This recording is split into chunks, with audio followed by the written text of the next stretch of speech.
Digimon. Okay, no, seriously though. So Digimon is turning 28. As of recording this today, as you're watching this, Digimon is officially 28 years old. It is 1 year younger than me, that's kind of crazy. I haven't talked about Digimon Story Time Stranger on the channel, like on a full main video. So I figured now would be the time to talk about that. So we're going to talk about the good, the bad, and the ugly Digimon Story Time Stranger, because there has been a lot of information that's come out since this initial announcement of like actually being real, like the actual reveal of it, because we've known about this game for at least 4 years now, I want to say it's been. And, you know, we thought it was going to be just straight up canceled. We just thought it was not going to be this is not real. We thought it was vaporware for a while. But no, now we know for a fact that it is true. It's real. It's coming out on October 3rd of this year, which feels unreal. So strap in. Your boy Xanda, aka the most casual Bolin cosplayer, will be talking about Digimon today. And stay tuned because we do have some special thanks and a message from our sponsor, Zenin TCG. So, celebrate Digimon with us here at Zenin.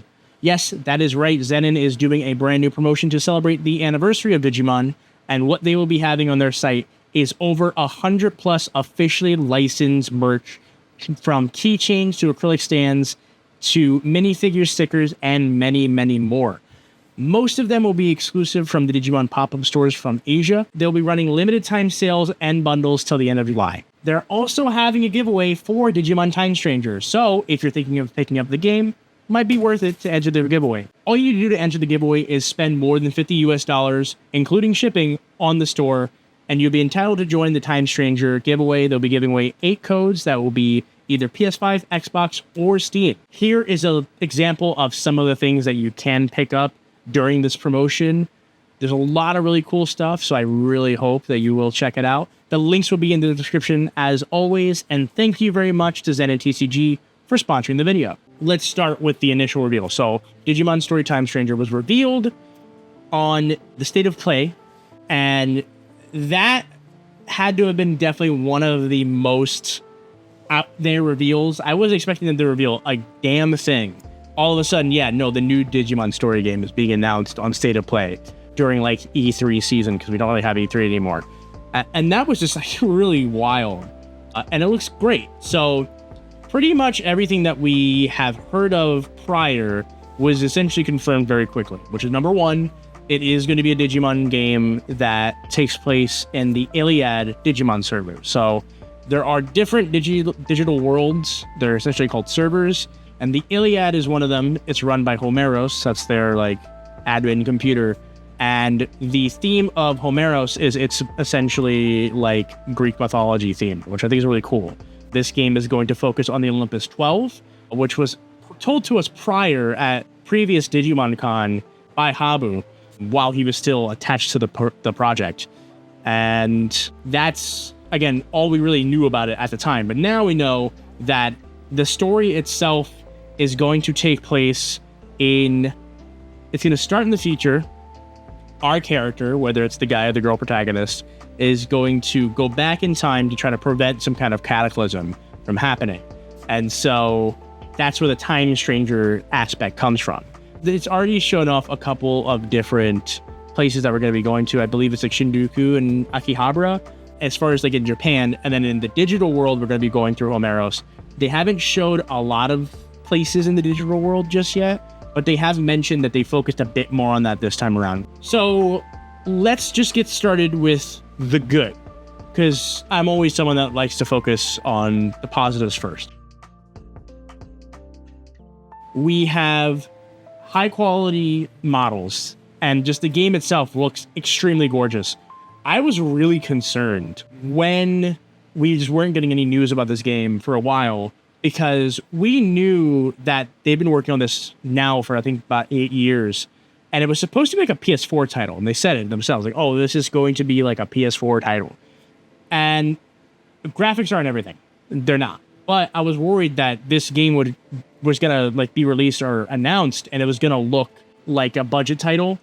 And I just feel like, again, Digimon deserves a bit better than that. As much as I love Cyber Sleuth and Hacker's Memory, they were budget titles for the time.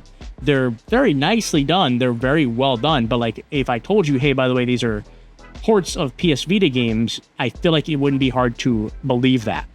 But this game already, like its art direction and the way it looks, and also the new high quality models for the Digimon are gorgeous. They look amazing. They have new animations, which is also really cool. There's a lot of animations associated with the actual character itself as well. And I really am a big fan of, again, the art style and the art direction. Also, the digital world looks gorgeous. So does Japan in this game as well. It looks a lot more dense and a lot more, it looks like there's a lot more to explore. And they even mentioned that, like, even though there's only 2 areas we're going to be exploring in this game, as far as Japan is concerned, they did say themselves that they wanted to make it as dense as possible. To me, again, it feels kind of like Persona / Yakuza, where like there's not a lot of areas to go to, but they're so dense that there's a lot to do. So I would rather have that than like big open areas where there's not much to do. I'm way more akin, and I like it a lot. I can't speak. I can't talk. I like it a lot more when you can just explore a very dense, small area as opposed to having a giant, open, empty area. Here's another thing that I really do like about this game, and that is that we're getting brand new Digimon. That is right. We're getting brand new Digimon in this game. So far, as of recording this, we just were introduced to 2 new species. One is SkullSeadramon, which just sounds like such an obvious no-brainer that, like, it's weird to me that it's never been done before. It looks great, and I really like how it looks. They literally, earlier today, or like yesterday, as of recording this, just announced another subspecies as well, like another new Digimon, brand new to this game. Here's a picture of it. I can't remember what the hell it was. I don't have anything up. Let me just set it real quick. There we go. Sharkmon. I knew it was something else aquatic. Yeah, so we got SkullSeadramon and then Sharkmon. They both look awesome. Sharkmon looks really cool. I like how Sharkmon looks. And SkullSeadramon, again, looks really awesome. So I don't know how many new Digimon we're getting, but just 2 alone is already pretty cool for me. I'm a big fan of that. Number 3, I really, really like, and again, going with the good, I do really like the idea that our character can actually like do more as far as combat is concerned. I believe the way they explained it was push combat. I don't play enough RPGs to know if that's like a reference to something else. I mean, it looks very much like Soul Hackers. Digimon story for a while now has like really showed a lot of like reference to the SMT series, and this is just like more references to the SMT series, and I like it. I like Persona. I haven't played any SMT games personally, but I do like Persona a lot, so I'm cool with that. But there is a cool thing you can do with your character where you can like let's see what they call it. Yeah, they're calling it cross arts. And again, this was posted by the PlayStation blog literally hours ago as of recording this. There's so much information coming out of this game. I think this is the main reason why I haven't made a video on it yet, because we just keep getting new things. So it's called cross arts, and what they say is it's powerful techniques that fuse the player's Digivice, which is your cell phone, which looks really cool, with a Digimon's power during battles. Cross arts can significantly influence combat with support effects like stat boosts or follow-up attacks, which means that we can either attack enemy Digimon with it, or we can heal or support our Digimon with those attacks. It's a cool idea. I always like it when you, as the player, can have some kind of influence on battles when you're fighting with like other things, you know, in this kind of monster battling games like this. I always like when they give you more to do than just like feeding your, you know, Pokemon or Digimon item or a health pack or something. Giving you more agency in the battles is going to make it very interesting. And that's something that I'm looking forward to. So let's just get to the bad. Now, the bad, it's again, these aren't like deal breakers. I'm going to buy the game. That's a given. Just because I've been so excited for it. And also, I've just been waiting for like a new Digimon RPG. I've been waiting for this game since they said it was a thing. But there, you know, nothing's always sunshine and rainbows. So one of the things I will say just right from the get-go, I'm not crazy about all these like pre-order bonuses and stuff like that. Previous pre-order bonuses haven't been too egregious. Like I feel like, correct me if I'm wrong in the comments, but when Digimon Survive was announced and they're like, hey, you can get Gallantmon as a pre-order bonus. I don't remember if they ended up releasing that later. I think they did, but again, correct me if I'm wrong. But again, I never like pre-order bonuses like that where it's like Digimon you might miss out on if you don't get the pre-order bonus. I'm not really crazy about that. I'm going to be honest with you guys. There's a lot of DLC slated for this game, like quite a bit. If you check out the Ultimate Edition, there is quite a bit of content that is coming out later down the pipe as DLC. Now, this game has been in development for like 8 years or so. A lot of the DLC mentions that they're like side stories, essentially. Now, I've seen an interview where the current producer, did mention that there are going to be post-game and in this new game plus mode, you can obviously like carry over stats and everything, but he did mention that the post-game content like that exists. So I don't think he's talking about the DLC. I hope he's not. It seems like we're gonna have post-game content and then also DLC on top of it, which more content's always great, but it's just like quite a bit. I just wonder, are they going to continue to support this game with DLC and add more things? Or if this is just going to be the one season, how much are they going to monetize this? That just makes me a bit worried because we've never really had something like this before. Like we did have some DLC, I believe, for Next Order, but in the most recent version of Next Order that you can buy, all the DLC is included. But it wasn't like this necessarily. I don't know. It just makes me a little worried. Just a lot of extra money you need to spend. Makes me worried that maybe there might not be enough content in the main game and they're kind of supplementing it with DLC to kind of quell criticism. It could be up in the air. Could be that, could be not.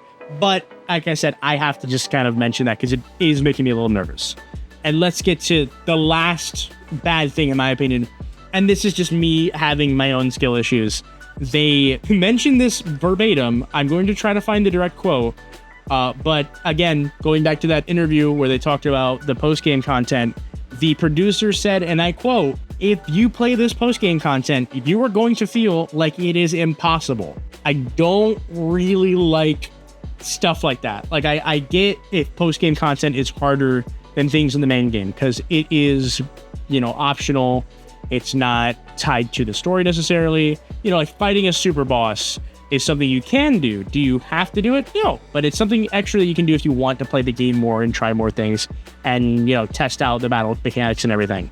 And I know in RPG specifically, that is a big thing, but I'm a little worried at the fact that they're saying, hey, this is so goddamn hard, you won't even think it's possible. Like, that sounds really hard. Like, I hope it's not, and I hope that the side story type post-game content that has some kind of story tied to it, hopefully it's not like that where you're just kind of stuck because you're doing this post-game content and you're just hitting a wall.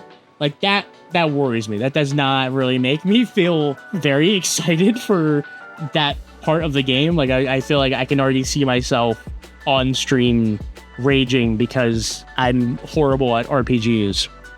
I have the worst stats imaginable with my Digimon and I'm doing the dumbest stuff and I'm just losing and everyone's just yelling at me in the chat saying, what the hell are you doing?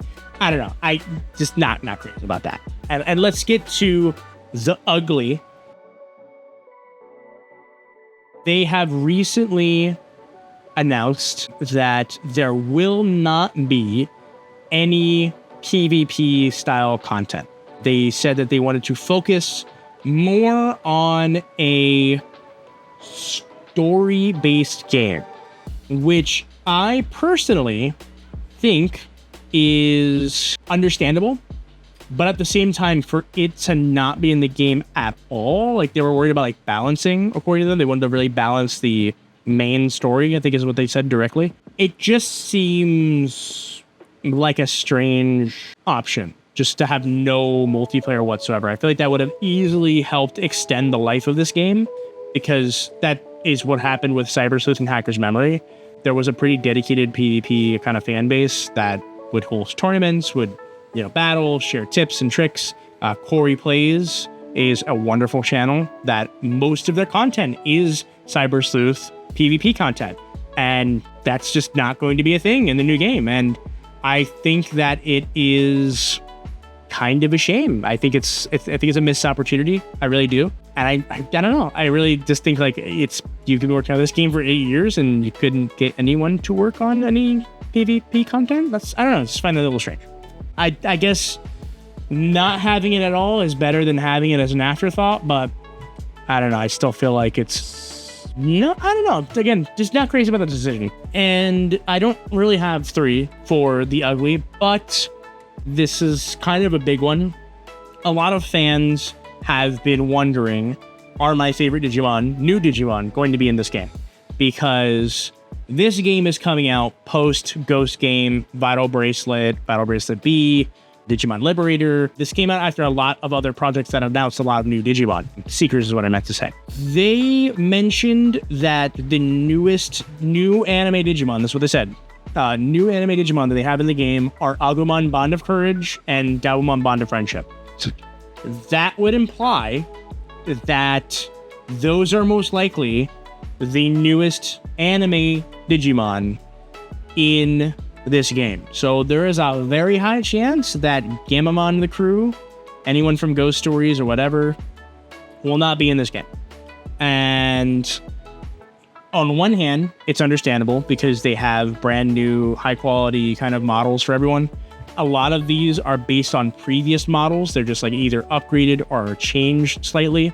The models for these characters that are brand new don't necessarily exist in 3D. They would have to make brand new models from scratch. It sounds to me like they won't be in the game. So RIP Lugamon and Pulsemon, possibly, but maybe not. Like, I don't really know, again, because the game's not out as of recording this. But it just sounds like they might not be in the game, and they're kind of already kind of setting us up.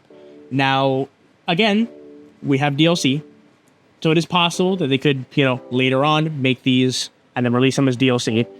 But it's still unknown if we're gonna get that. So I did want to kind of leave this video on that aspect, considering the fact that, like I said, a lot of people are like, oh, I wonder if like Gamamon, Lugamon, Zephyrmon, are they going to be in this game? And right now, sounds like no. At least in the base game. Later on, maybe. But not right now. And I guess I'll just kind of leave the video on that. So if you like the video, give us a like. Let me know in the comments what you're excited for with the game. But also, be real. Like, is there anything that you're kind of disappointed about with this release? Is it something that you feel like is either missing or something that you just are not very jazzed about? I'm curious because a lot of the discussion of this game is obviously like overwhelming hype because like it is a hype announcement, but I just feel like, I don't know, nothing is, free from criticism, I guess you could say. Make sure you check out Zen TCG and their promotions. And thanks again to Zen TCG for sponsoring this channel. Thank you very much for watching this video, and I will see you when I see you. Peace. All right, I think that's good.